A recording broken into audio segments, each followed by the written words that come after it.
Nii, aga me võime hakata siis pihta. Et sai siis kokku lepitud, et räägime natukene Benini kirjandusest või veidi rohkem ikkagi luulest, kuna me oleme Luuleraadio. Aga siis mõne sõnaga nii, mis ma internetist leidsin, et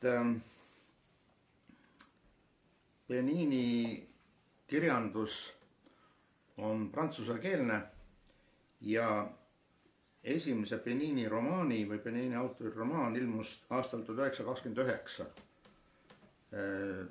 pealkirjaga Ori. Autor on Félix Cochereau ja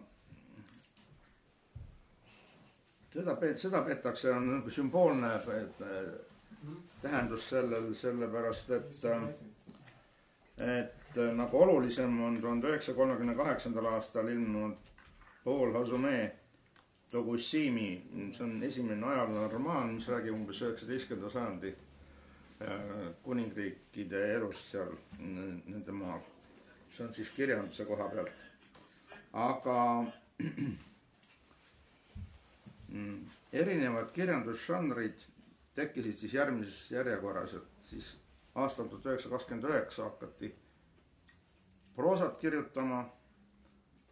Teater tekkis aastal 1933–37 ja väga oluline on Beninis või seal kandis muinasjutt ja legendid ja suuline pärimus. Ja hästi palju on neid siis kirja pandud või üles kirjutatud 41–46 ja lõpuks luule sai algus aastal 1954. Et ilmselt ikkagi on see rahvapärimuslikud laulud, tekstid, mida esitati siis kohalikes keeltes, foni ja teistes keeltes, eks, aga siis nad hakkasid kirjutama prantsuse keelest ja kuna rahvajutud on räägib siis beninlaste maailma kogemusest. Leidsin mõned jutud ja tükk aega pidin vaeva nägema, et üldse neid mõnasõtte kätte saama, et otsin inglisekeelselt variandis ikka väga vähe. Siis kui ikkagi prantsuskeelse otsingu sisse panin, siis ma need jutud leidsin, aga see oli prantsuskeeles, mida ma ise ei oska. Ja eks ma siis tõlkisin inglise keelt Google'i abil ja sealt siis sain siis aru mõnest mõnasõtust üks lugu siis selline. Et 3 meest läksid läbi võsa.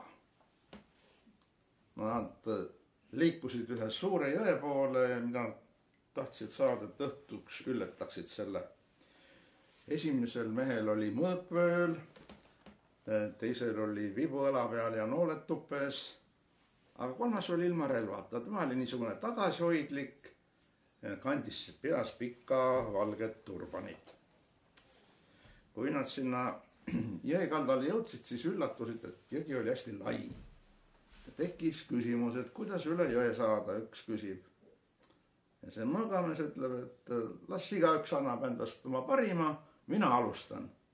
Võttis mõõga välja ja virutas vastu vett. Vesi läks 2 lehte, tekkis sealt kui maa, mida mööda sai jõe teisele kaldale minna, nii kui ta üle sai, siis vesi valgus tagasi. Ja ta hõikas teiselt poolt jõge siis, et tehke järele. Nüüd see vibuga mees pani aga noole, lasi üle jõe teiselt kaldal oleva puu sisse väga täpselt. Ja siis oma järgmised nooled lasi niimoodi lendu, et teine nool läks esimese noole tagumisse otsa, 3. nool teise noole tagumise otsa ja niimoodi tekkis niisugune nõtke õrn sild üle jõe nooltest, mis tal oli tupes ja siis mööda seda silda läks ta teisele kaldale. Ja 3. mees võttis rahulikult peast oma selle pika valge turbani, arutas lahti, sellest sai niisugune kena, tegi silmuse otsa viskas nagu lingu teisele poole jõge. See jooksis puu oksa külge kinni, kinnitas siinpool jõge ka ühele puu oksa külge. Nii pikk oli see turban ja siis seda turbanit mööda nagu silda mööda läks ka kolmas mees üle. Ja kui nad olid siis kolmekesi teisel kaldal, siis nad naeratasid üksteisele ja läksid lahku. Aga moraal kõlab siis niimoodi, et kas elu pole mitte nagu jõgi, millest igaüks saab üle omal moel. Et niisugused jutud on neil seal. Nii. Ja siis muidugi on hästi palju neid, mõnasjad on niisugused, mis on loomadega seotud, nii nagu meilgi loomamõnasjad, neid on päris palju. Ja see loomamõnasjad on siis selline, et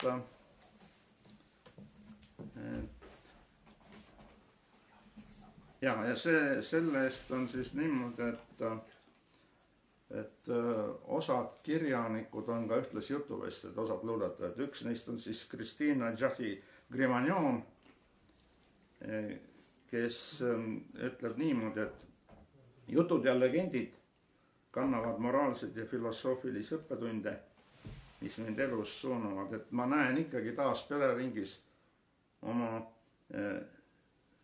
vanaisa, üllast vanameest, kes teadis, kuidas loomi ja müütilisi tegelisi lavastada, jutustas nende seiklustest ja vägitegudest ja kavalustest.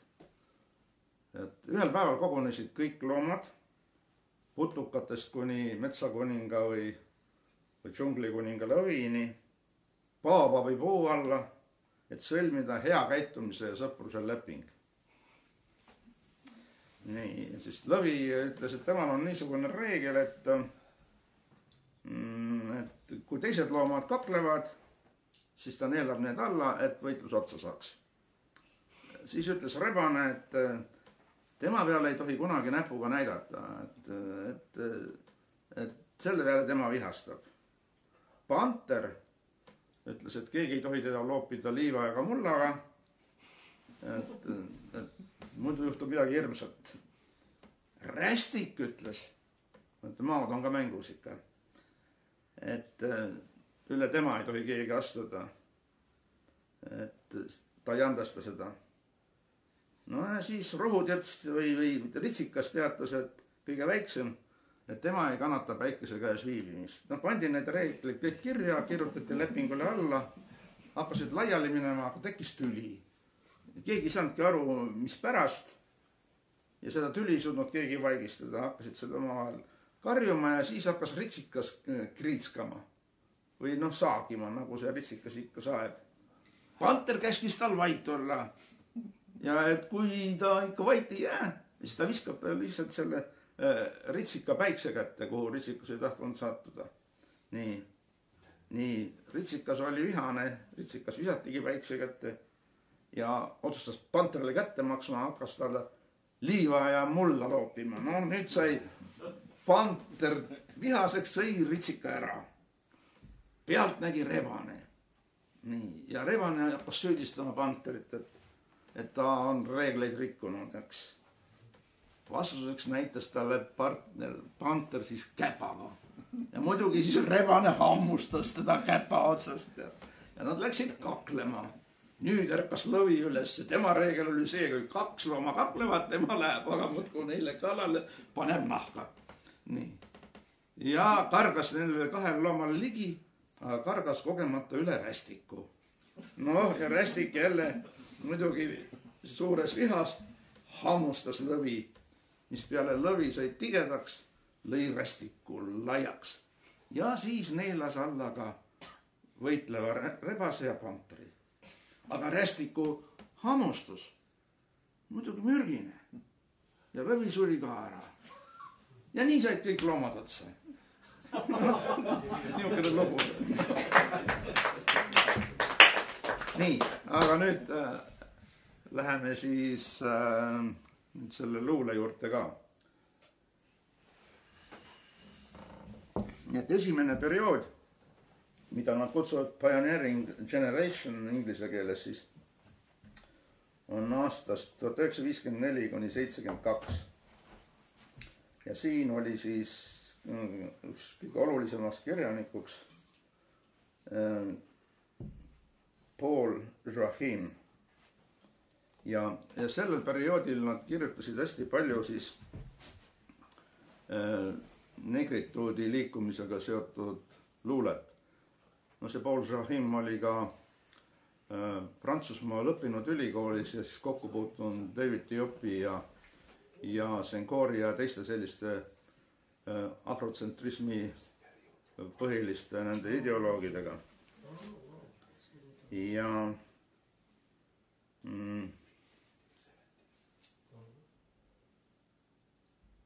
aga mis siis tema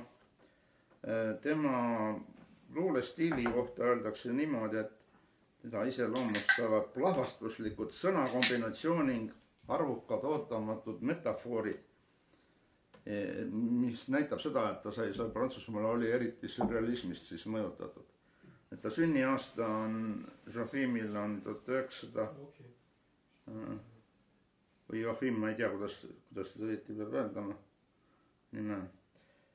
Ja stiil on kohati väga peen ja samas jälle hästi labane, sest vahepeal tammid löövad seal kuskil ja luuletused on vabad, ilma kirjavahemärkideta, nagu see ikka kombeks on.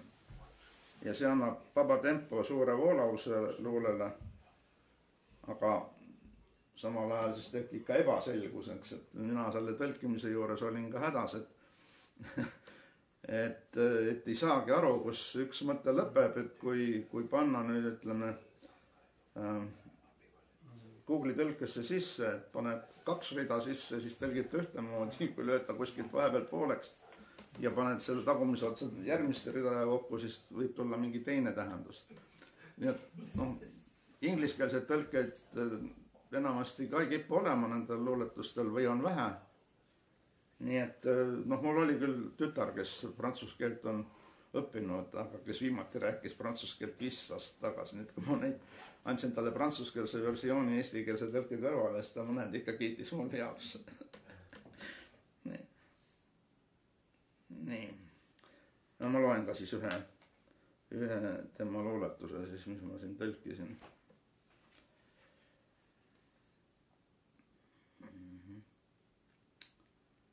Armuvastane. Ma kutsun armuvastaseks seda tuima ja targanud elu, mis nagu hiiglaslik song ripneb sisikonna küljes. Ma kutsun armuvastaseks seda langetõve hoogu, mis sündis ingli pahatahtlikkusest. See tuleb ja läheb, suutmata purustada ajalugu ja jõudmata tolle eesõiguste kaljuni, kuhu vaim on ladestanud oma seenne. See seob ja kaotab, suutmata oma süüst toibuda. Armuvastased on need madalad bassihääled olemise juurtes, armastuse suuruses, koidikuks rüüstatud inimlaste hulgas, taganejate poolt kõrvaldatud taeva sinises. Ma kutsun armuvastaseks seda tühiste ja väiklaste sõnade elu, mis ajavad kananaha ihule, kui lipsavad suust. Minu soovimatu põrgulik nägu naudingute broodveiln, nagu ootamatult äratuntav hävi, kui ümbritsev maailm kirjeldab üksikasju minu kurikuulsusest. Armuvastased on need banaanikoored jalgi all, elunõlvade lõputus slaalomis ja vaatemäng on jääv. Tõub paistab taas ilusam, sest üsad said viljastatud orjalaevade trümmides. Ja kui arm on olemas, ja kui armastus ei roosteta, kui arm mind kuulab, siis näidaku lõpuks, kust minu rahvas loeb tulevaste triumfide ettekuulutust. Midagi sellist. Nii. Aga tolles põlvkonnas see siis kestis 18 aastat, see pioneeride tsunft. Seal on siis veel nimetagu Toussaint Diderot, Richard Dogbeh, Prudensi ja Agbossa ja veel teisedki. Dogbehil ma loeksin ka ühe luuletuse, sest et tema kirjutas ühiskonnakriitilistel teemadel ikkagi. Ja sest too periood oli üpris politiseeritud, eks nad siis kirjutasid ka sellest. Ja Toppehi luuletus on järgmine. Kas mäletate? Kas mäletad, sõber, seda kohutavat õhtut, mille armastus meid mõlemaid üllatas? Sinu silmis sedeles ennustus nagu kõigis lauludes. Õnn sõltus lihtsalt meist kahest. Kodumaa kaoses võitleme armukadeduse ja kadeduse vastu, mis hävitavad tulevikku. Ebaõigluse vastu, mis lahutab. Võitleme laiskuse ja rutiiniga, ehitame üles ustava ja uhke elu. Vaata sõpra, surma ja teisel kallal, kes ihkab heategevuslikku harmooniat, kevadet me maal, Cotonoust kuni Malanvillini. Meie aedades ja kodudes peaksid kasvama 1000 värvi lilled, et ma saaksin lugeda meie linnade taevast tulevikku. Meie karmil teel saab olema ilus. Aga sel õhtul mässleva mere ääres sadas vihma ja külm tuul piitsutas nägusid. Kuidas küll sai õnnetul sündida ahastuse linnas? Selline on elu. Peame relvastuma, peame varjuma.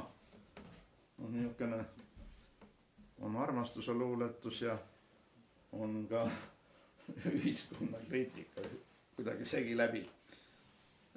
Keeruline on ikka aru saada vahel. Nii, aga siis 72 toimusid ju seal olulised sündmused. Tekkis nagu mingisugune demokraatia ja mingisugust valimised kuskil ja erinevad värgid, särgid. Siis tuli teine põlvkond, kelle kohta on siis, see on siis 1972 kuni 1990, aga suhteliselt politiseeritud luule on ka siis. Nimed on seal siis Emil Ologodo, Jerome Carlos, Paula Agbogba. See on nagu see jalgpallur Poppa, tuletab väga meelde, kas on samast kandist. Ja siis on ka üks naisterahvas, Colette Hoveto. Ja nende luule oli inspireeritud rahvuspoliitilisest sündmustest või Musta Aafrika poliitilistest probleemidest üldiselt. Ja Leonoral on seal paar luuletust Hoveto. Jah, 2 tükki. Ma võin sinna kõrvalt üle. Jah.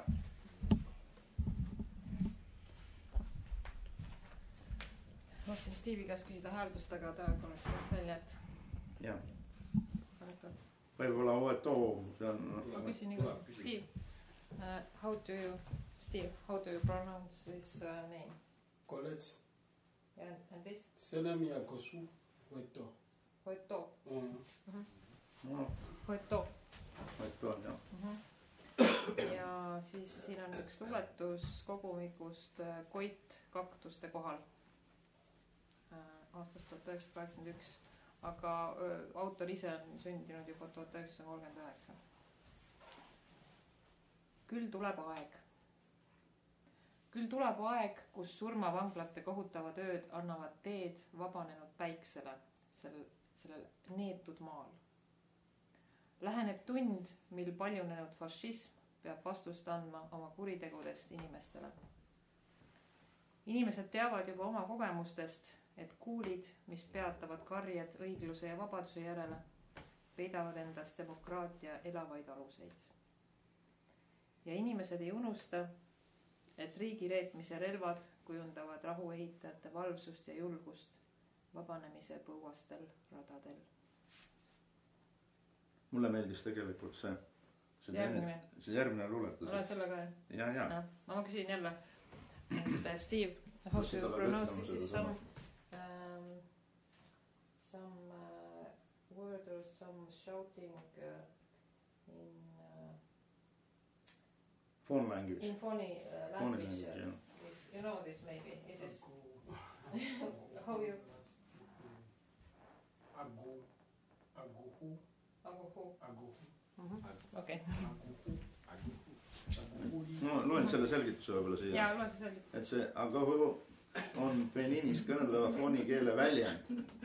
Ja seda kasutatakse enamasti siis, kui rahvamassis tuleb läbipääsuks ruumi küsida. Aga selle luuletuse kontekstis kasutab seda terminit teatada oma kohalolekust ja küsida luba siseneda laste erilisse maailma. Teegi selle Steve'ile ka ära tegelikult selle. Ma võin Steve'ile pärast prantsuskeelset näidata. Ja pealkiri on Aguhu, laste pere. Aguhu, väikesed sõbrad tänavaid, põldudelt, kooli õuedest ja küladest.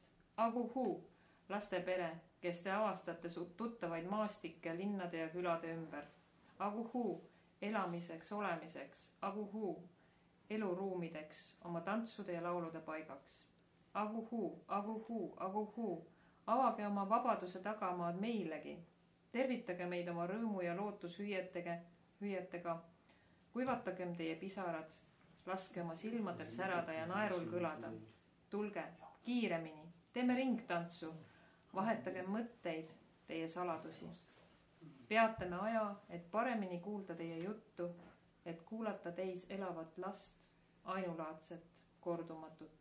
Aguhu, kes te ehitate tulevikku. Tulevikku, mis särab laia koidu naeratusega kaktuste kohal. Ma näitan Steve'ile seda prantsuske in French. See vist ei ole, see on... Just for you. Ei, seal on ingliskeelne vist tekst. Ei, see on ingliskeelne. Oli vist, vaata. See tahtsin ingliskeelne. See on ingliskeelne, jah. Et Lanne ma ikka leidsin ka, et siis oli natuke nagu kergem asjasse suhtuda. Nii, aga nüüd on seal üks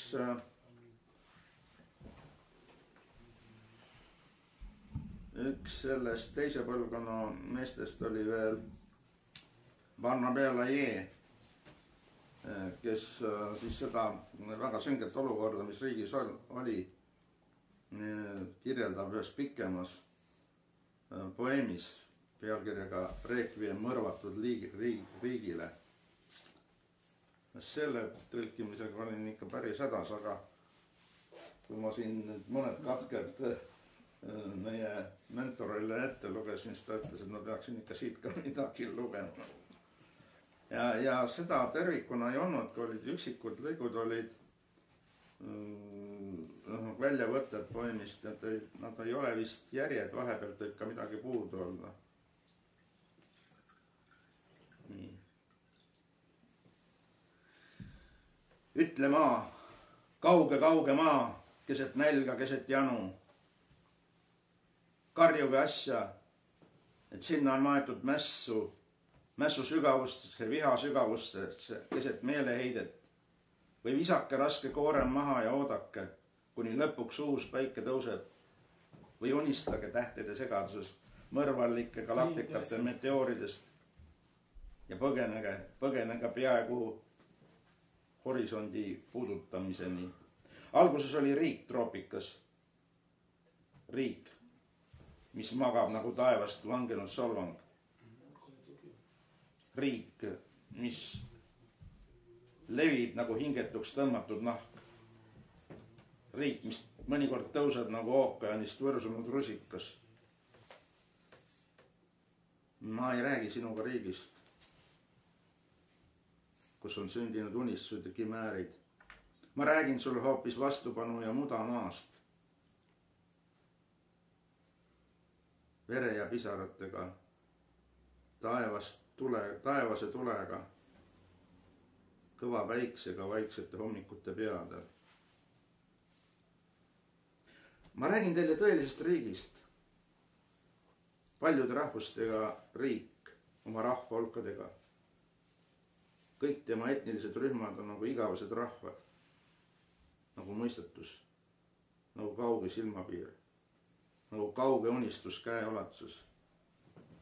Ma räägin teile väikesest riigist, ilma mastaapsuseta ja ilma hädadeta, aga miljonid suud, kes räägivad meeleheitest ja aastaaegade kibedusest. Miljonid suud, kes karjuvad, kes naeravad, kes nutavad ja me ei tea kunagi miks. Ma räägin teile väikesest riigist ilma mastaapsuseta ja ilma hädadeta. Oma nälgivate legionidega, kes ei tea, kuhu minna, kes tahavad jääda sellele maale, sest esivanemad jäid, sest esivanemad on seal maa all. Umbes midagi sarnast. Päris niisugune... See oli siis ühesõnaga see sotsialismi villastav aeg ilmselt. No ja, veidi hiljem jah, et kui seal oli väga... Sa võid lugeda, Jaak, sul oli mõni veel selline viljastav näide. Viljastav näide või? Ma vaatan. Ja siis üks luuletaja, kes on ka kuskil... Väga paljud neist tegelikult ei ela ka seal. Seesama daam, see Fotonoo on minu meelest Lyonis hoopis õppejõud. Need Prantsusmaal on paljud. Siis üks, kelle luuletus mul siin veel oli.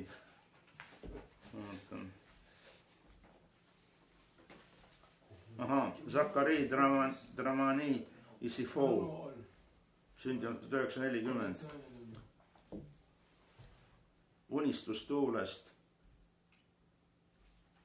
Mu kodumaa on toitev maa, mille sümboliks on mesilane. Mu kodumaa on puude kuningriik, mis taltsutab tuuled. Mu kodumaa on unistus kokkumängust, mis jääb pähe ja tantsib silme ees. Mu kodumaa on valguse väli, millel pole värvi ja mis kannab sinu nime. Ja siis on üks veidi noorema põlvkonna luuletaja, kuigi see ka vist on sündinud 1950, nii et 70-aastane. Aga loe teda ka, see on päris... Naisluuletajate luule on väga palju seotud ikkagi selle sama negrituudi ja siis väga paljus ka feminismiga. Või siis sellega, et naised ka kuidagi sellises seisus on, et tahavad peab tõsta. Nii, ma küsin veel kord, et Steve, please read this name also correctly.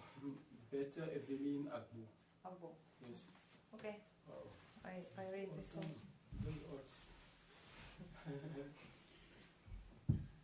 Ja see autor on siis jah, 1950 sündinud ja luuletus, mille ma loen, on kogumikust naiste emotsioonid ja aastastest 1980 algusest.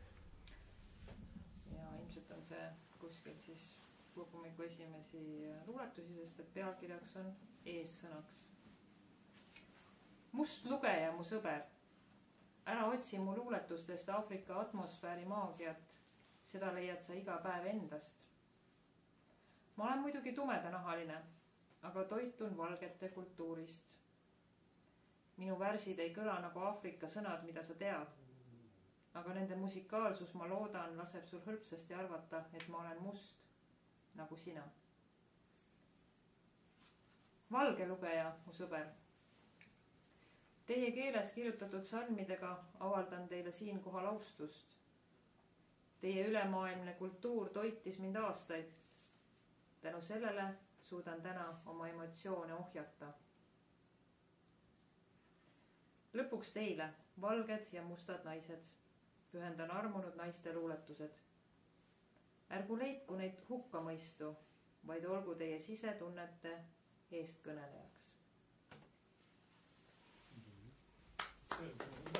See on jah nagu selle luulekogu sissejuhatav, nagu eessõna või sissejuhatav luuletus ja siis tuleb see tulgem, aga saaks muidugi need prantsuskeelsed kogud kätte küll, sest internetis neid on saagi osta, eks. Need olid jah, see nagu pop-up tõiked, aga mitte halvad, ma arvan. Et ei olnud aega selle projekti kirjastada. Nii.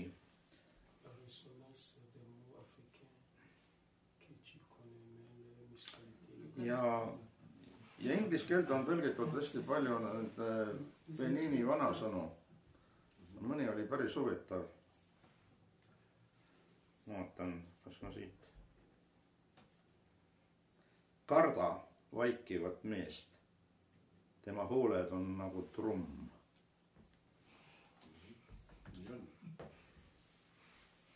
Palju sõnu ei täida korvi.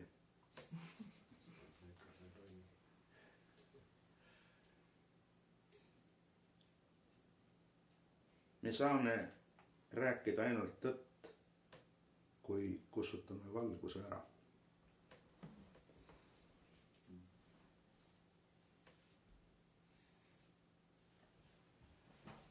Kui keegi viskab öösel kivi, siis tapab ta oma venna.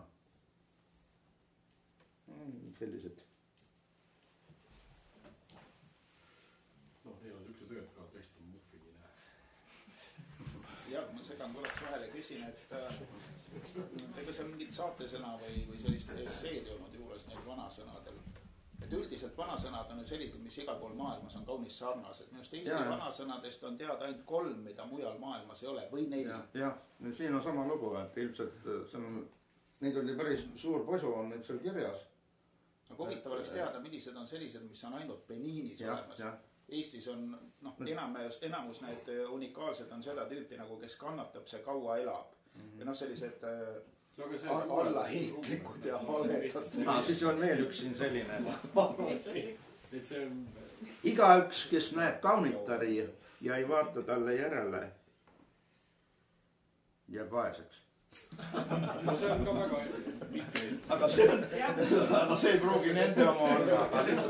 Beautiful woman and not watching her. So this then you will be poor. Then we will be poor. Whereas a beautiful woman is, there and you are not looking her. You're gonna be poor guy. Yeah. Yes, That means please look for a beautiful woman and then you know, in Lengi we say that in Okola we say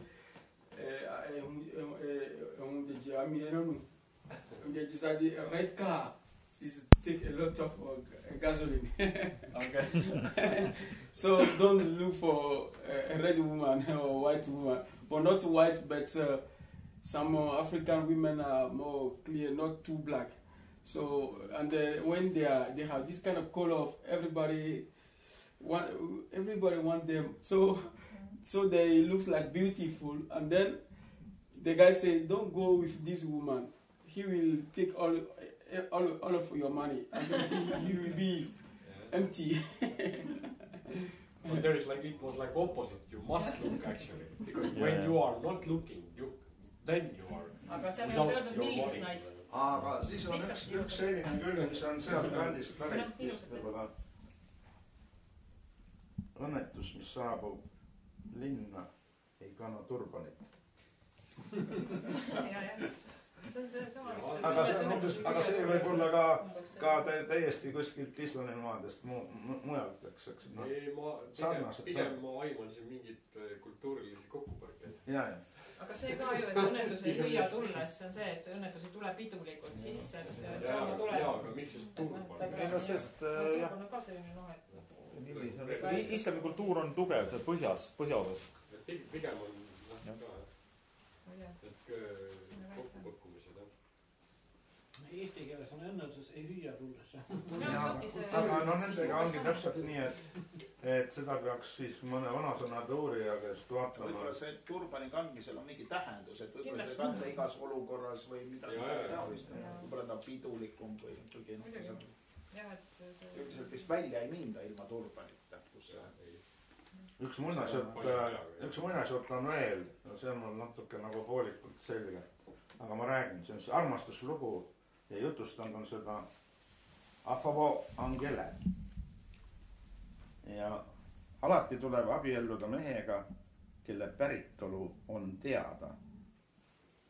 Minu puu lendab ja satub ühe väga kena tüdruku peale, kes on külaturul müüja.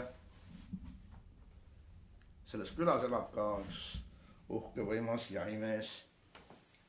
See jahimees on armunud sellesse noorte turumüüjast tari,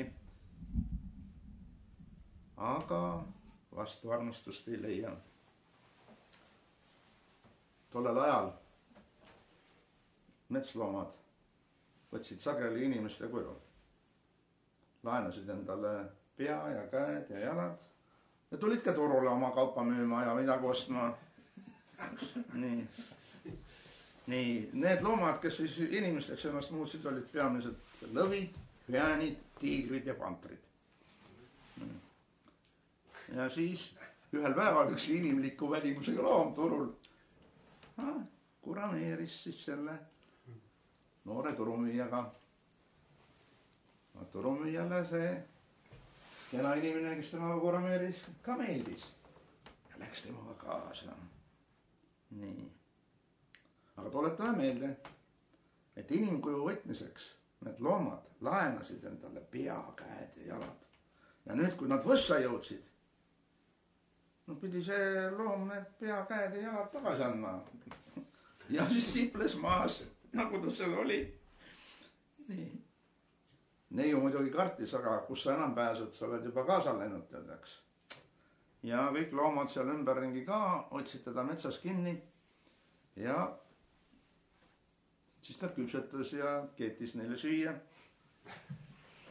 Aga loomad otsisid ikkagi vahendid, et kuidas teda vahele võtta, et liiaks mingi via ja siis võiks ta ära süüa, nahka panna.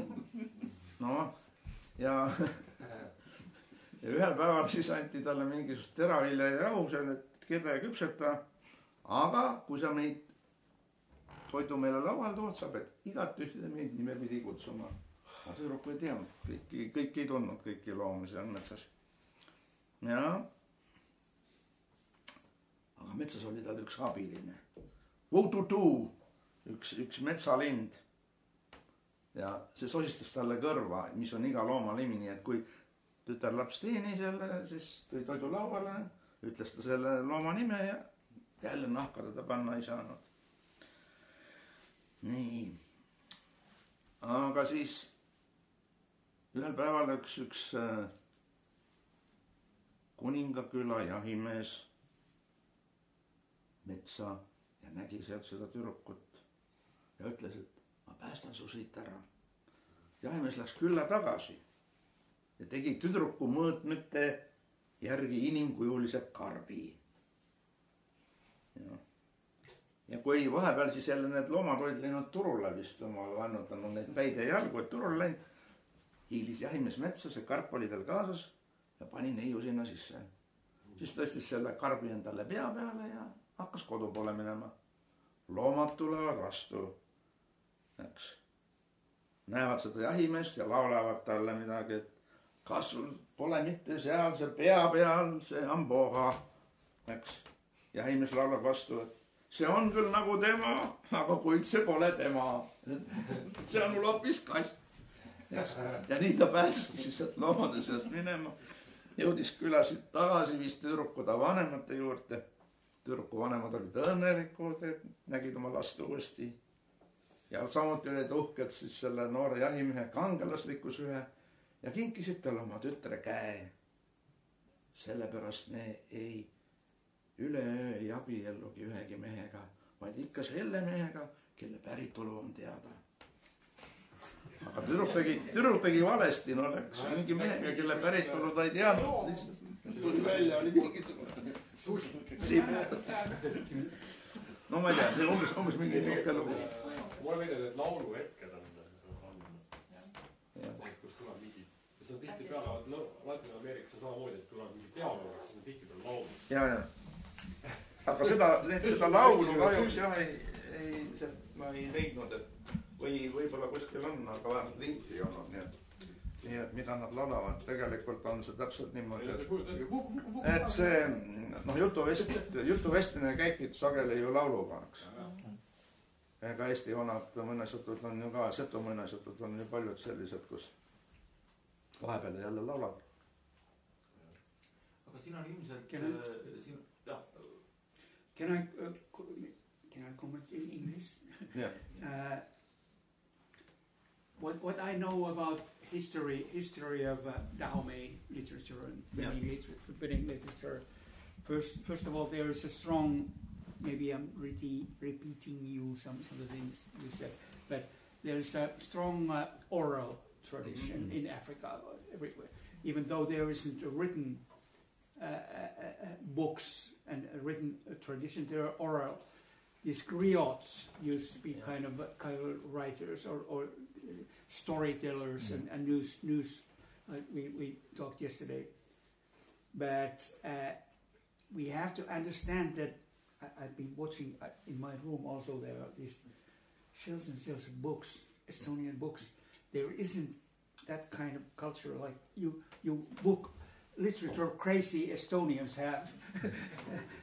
There isn't this kind of culture in Benin, but it's not very much known that where there was actually somewhat live literature living in a form not in form of books but in form of newspapers. Mm-hmm. Newspapers in early colonial times, 1920s, 30s onwards, it was rich. There was the Dahomey had a small French-speaking elite, and it supported, tens and tens and many newspapers and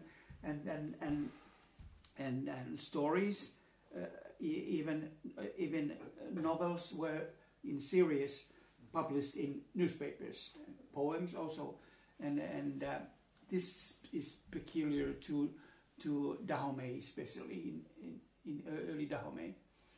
Then there's one, I want to tell a very personal story. In Benin, I was in Krampopo in the Villa Caro stipendiat, and one night we were walking in this village.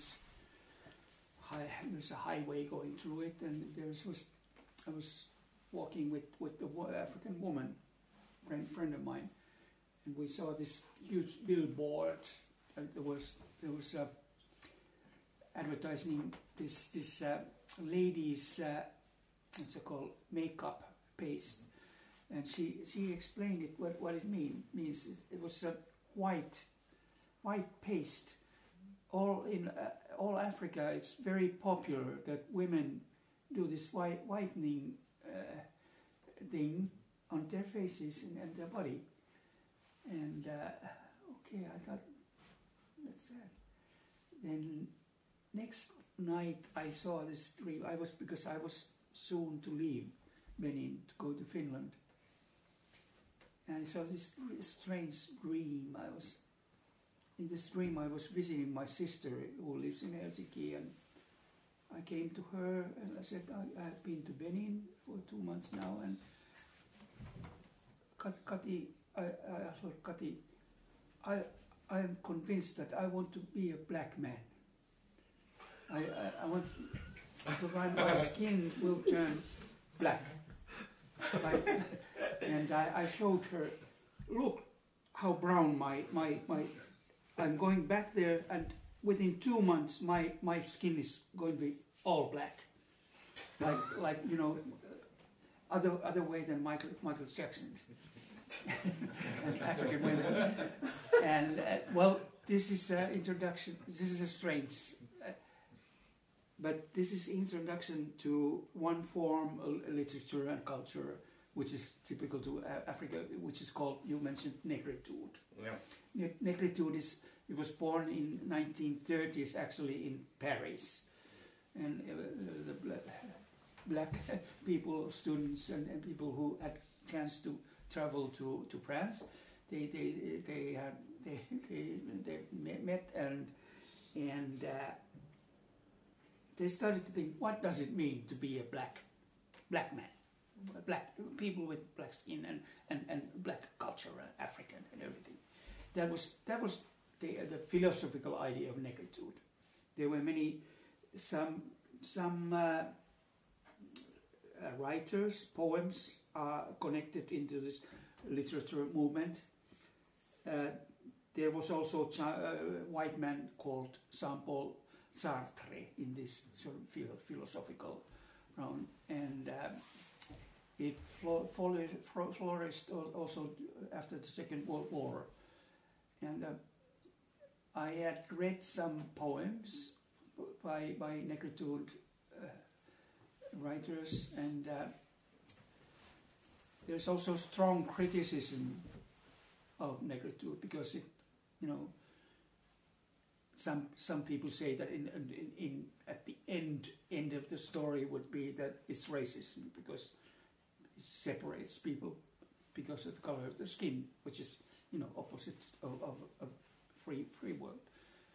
And negritude had strong influence in African literature, and also in the United States there was this Harlem Renaissance, and later in the 60s when there was this black African American freedom movement, Black Panthers and things like this. But to me, negritude is something that Africans, black people, they think, what is their identity? What does it mean to be? And there's nothing wrong with this. It's not racism. It's people who want to solve the problem. What does it mean in Europe as a black man, or in Africa? Or it was also connected to the great movement called Pan-Africanism, general African movement like Pan-Europeanism or something like that. And there is live literature in Benin. Of course, the possibilities to publish are limited because of the material resources. They don't have this kind of. Every time I visit Cotonou, I go to the bookstore and look what is been published, and it's all of course in French language. One thing that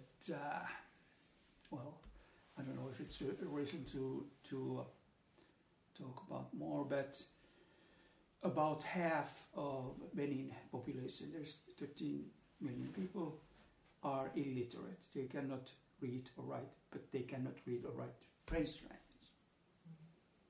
And that causes maybe some different kind of situation compared to most countries in the world, where 99% of the people can read or write. Heiki mingis mõttes võttis mul sõnad suust, aga tegelikult ma tahtsin ka seda öelda, et see, et hakkas, nagu sa ütlesid, hakkas kirjandus või mingid daatumid, eks need on tegelikult olnud just nimelt prantsuskeelne trükitud. Et ühesõnaga, need on tegelikult prantsusekeelse trükitud nagu raamatu algused, aga tegelikult on niimoodi, et nende kultuur, nii nagu ta muusikakultuur, on suuline ja on siiamaani niimoodi, et we are talking about your tradition, this philosopher, for example, singer, also storytellers. Yeah, because for example in this Porto Novo festival, there's a lot of this kind of storytellers. Festivalid ja näiteks tüübid tulevad lavale ja räägivadki praegu ja nii edasi, et võtabki 15 minutit ja räägib ja see on selline väga deep tekst, mis sealt tuleb põhimõtteliselt. Aga lihtsalt see nii-öelda läänelik kirjandus, see on nagu selles mõttes jälle sild nagu meile, et kui me loeme seda, et nad on see sisus tuleb sealt ikkagi välja, kas seal ühes luuletuses ju oli ka konkreetselt, kuidas ta ütles, et see ma olen teie valgete kultuur ei võtnud ja kõike nii, et ongi see, et väga raske on jõuda sinna, kui lihtsalt hakkad internetis otsima ja Benini luule on ja et kui sa tahad nagu ruttu midagi leida, siis sa ikka ju pead selle prantsuse ja see kaudu läheb. Aga lihtsalt probleem on see, et see on tõesti ainult üks aspekt, et näiteks Steve'i emakeel, hula keel, selles puudub kirjalik üldse, selles puudub I am talking about your language, it is actually missing, as I understand right, it is missing this written tradition at all. Or you have in some books in hula, for example. Hula. But of course, there's alphabetization project, and then they write in Mina and a V. But hula, No. But they have some alphabet for Hula language, but Latin is written. But have you books, because now you see here Estonian Yes. books. So have you this kind of books in Hula? No. Not so much. It is not problem. How much have you one book? It is also. No. Who will write it? People write in French, so it's very typical. It's very hard to write in our language. Of course, it is like when the European churches come, and at first what they make, they translate the Bible. Yes, so usually that it's Lutheran principle, but catechism or sort of same kind of tradition. But we have to remember that in Benin there are 53 African languages also spoken, and these are called so-called national languages. And but the official or prevailing, and especially sort of literature language is of course French. see on üks aspekt ja teine aspekt, mis ma tahtsin võib-olla veel öelda, on see, et me oleme väga harjunud sellise euroopatsentristliku nagu lähenemisega, et need loomevaldkonnad on kuidagi lahutatud. Aga võt nendel seda ei ole. Et see on nimelt see, et keegi laulis kellelegi midagi, see on väga tüüpiline, et poeet laulab need asjad. Tähendab, et see, ja see käib kuidagi, see süntees on seal, ta võib-olla tantsib koos selle lausumisega, et ühesõnaga see, mis meile tundub selline hästi võõrastav, on nendele väga orgaaniline või tavaline. Meile võib-olla isegi ei tundu nii võõrastav, sest meie kultuuris on ka see olemas. See laudes... Ja, aga ma ütlen, et ikkagi tänapäeva sellises modernistlikus mõttes, ütleme, meil on kirjandus on nii-öelda raamatusse raiutud sõna. Aga seal tegelikult sellist nagu kirjandust, mis on lahutatud nagu muudest valdkondadest ja muust elust, et seda, ta ei ole niimoodi sellisel kombel, ta ei ole nagu üksinda. See on sellepärast ka, et selleks, et see säilib, see suuline, siis on see tants ja laul, see aitab seda säilitada. See nagu meeles hoida. I am talking about this, that maybe we are now focused only in this kind of printed and French language literature, but when we talk about the storytellers, this kind of singers, then it is synthesis, so it is not literature alone. Also, it is literature with music and with music making. Yes, and fiction and facts. Because in this kind of modern culture, literature is something. This you have book. It is separated from other. This book doesn't sing more. It is fixed in some way. It is some. Yeah, of course. It start. But ma räägin halvasti, ma lihtsalt räägin sellest, mis nagu on. It is literature. In European or this modern Western meaning literature is that, of course, you read and it start to be something. Samas, eks meil siin on ka Eesti rahvaluule igasuguseid kõik, nii et vähe ei ole. Ei, tähtis on ikkagi sõnum, et mina arvan, et vorm ei ole nii tähtis. Aga hea muidugi teada ja peabki teadma. Minu lihtsalt mul tuli nende daatumidega seos, et see nagu ei ole... Kas teada, kui palju seda suulist traditsiooni seal on üles kirjutatud või avaldatud? Ülivähe. See on karm ja see on tegelikult selline, et olge ausad, zero. Jah, see on täiesti karm ja see on kõige hullem oli see, et minu nagu kogemus oli, ütleme nii, et sa ei jõua kõiki päästa, ütleme, kogu maailma ei jõua päästa. Siin on Kaiga rääkid, Kai ütleb, et aslased peavadki surema ära ja nad surevadki ära. Et seal on praegu tegelikult siuke seis, nagu võib-olla Eestis oli enne esimest maailmasõda. Kui tegelikult seal on veel alles asju, aga terve rida asju on tegelikult hääbumus. Steve räägib juba mitu põlvkonda, tegelikult tema vanemate põlvkond oli väga palju lauldi tehti, ühesõnaga need on kõik kadunud. Ühesõnaga, muusika. Praegu veel saaks. Praegu on veel oleks. Aga lindistatakse vähemalt üles, ma loodan. No kes see lindistab? Kuhu lindistab? Steve lindistab oma telefoni, see saab täis ja selle ta kustutab maha. Et seal ei säilitata niimoodi asju, seal ei ole kombeks sellisel moel seal ei ole mingeid arhiive. pärimus. We are talking about this, Sven asked about this national heritage, this words, music and etc. etc. It is not systematic movement in some way to archive this, to collect and to archive. It is not in Benin. You maybe know a little better. Yes. But yeah. If you go to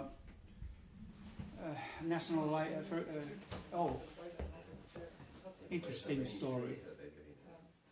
In 1963, when Dahomey was independent, 1960, 3 years after, UNESCO announced that a Finnish librarian will travel to Dahomey, establish a national library and a branch of libraries in the country, and organize education of librarians.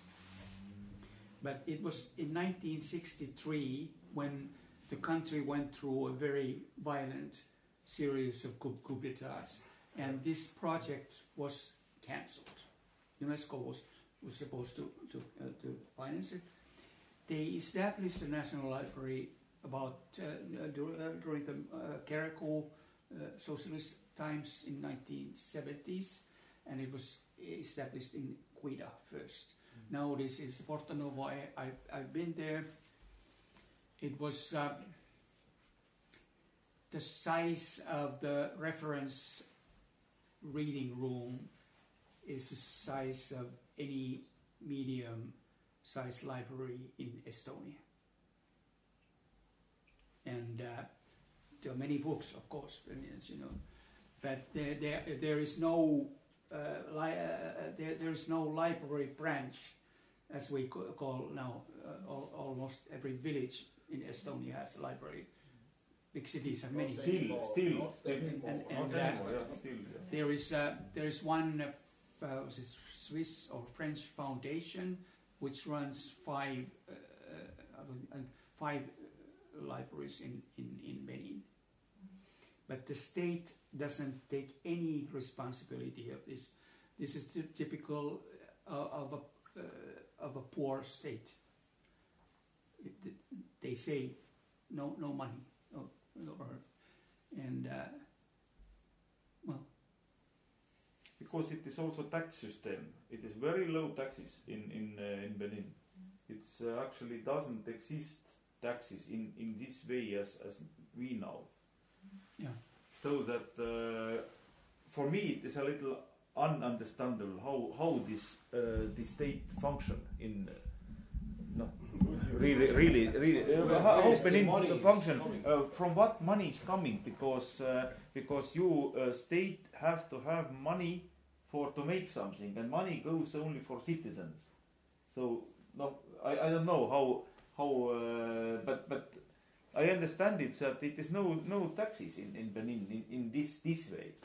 Some people of course pay something small, but this percentage and also this quantum, it is small. Maybe it is some state companies. This works maybe, or I don't know, some Richmond pay, or Richmond, many of them don't pay. That's why they're around. Yeah. Richmond also doesn't pay. there are many kinds of taxes. There's also VAT tax. There is very VAT. But There is now, VAT. I think that Talon is making something to that. Yes, and he has launched many big government projects. They have to be paid. But also to build some kind of library is very difficult in country when you don't have books actually. In this old meaning. Today some mediatheque can be, yeah, of course. Yes. No. Yes, that's true also, yeah. But it's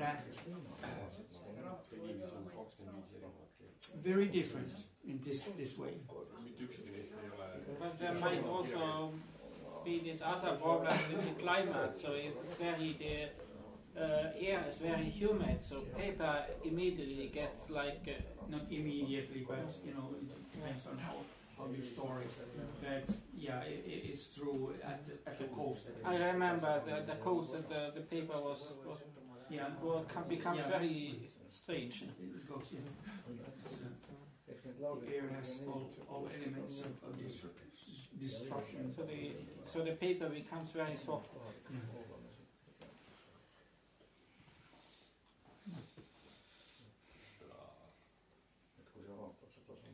The only library in Steve. You can itself. You can ask. Steve have question. And that's a public right. I would like to ask some question. Oh, okay. You just read some poem, if I really understand, and I would like to know if all those poems was written by Benines. First question. Second question is how did you translate into Estonian language? Yes. This is I want to ask you also. Are there many Benin literature translated into Estonian? Benin literature. But for me, it's very Nobody know where Benin is in Estonia. Yeah. Nobody knows. Avab saladuse kohe. We have translators who translate French literature, but they, are interested in Foucault and that kind of stuff. And mainstream, of course. Yeah, it's mainstream and pointless. I just put in French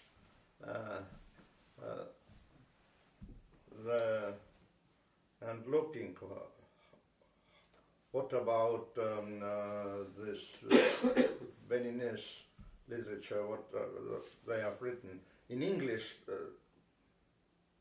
Some words and some.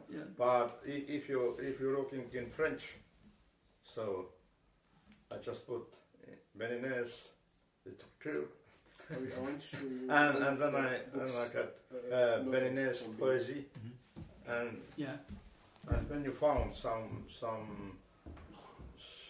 sites were in French, of course, and I am not speaking no word in French. I know Amour. All socialist intellectuals are very interested in yes. We have some translations, and this cheap and very popular and quality series of books. I translate basically from I read in English. internet. The name I know, but the first time I read these books, I only cry because I asked to myself how this writer write all those stories inside. There's un piège sans fin de Schönbergi. It's from Ouida. He was a writer. I don't know. Maybe he should be in before our independence. He published these books. And we studied the novel in from 7 of high school, the years I'm obtaining my bachelor. So this is the book we have studied. And when I really read these books, I have this book was is about colonization. Yeah. This let's listen. This book was published in 1985 in Presence Africaine. I suppose it's a series in Paris and Dakar. Now, Dakar is the old capital of French Africa. Yeah. Everything from Dahomey went first to Dakar and then to Paris. That was the order. I was talking about this foreign policy. It was conducted from Dakar and Paris. Dakar and Paris was in line. And but sounded like a colonial tradition. No, of course. Publishing. There are many. Well, there are many. Actually, there's this publishing house called Harmattan, which is, I think, French. It's located in France, which publishes African literature and some others also. Even these Beninese poets not translated into English. Only few pieces I found. Yeah. So it's the problem. The same with Korean poets. The same. I have translated someone through English variants. Yeah. So Google Translator gives something, but not for poems. Only for economic texts. That is very good, but translation. But if you took the literature, it's something. Talking about, well, maybe this connection we could talk about translation programs nowadays. Yeah. I use also a French translation. I translate from France to, but I translate it into English because the machine translates from English, France to English, and then English to Finnish. Yeah. And the mistakes it makes by this way is much more than just French to English, because English and French are related, and I can actually follow my field, like news and history and things like this, pretty well with this machine because I know the context. If you know the context, of course, it makes always different mistakes, but it's. And so I think there are mistakes in my translations because I know the context. Yeah.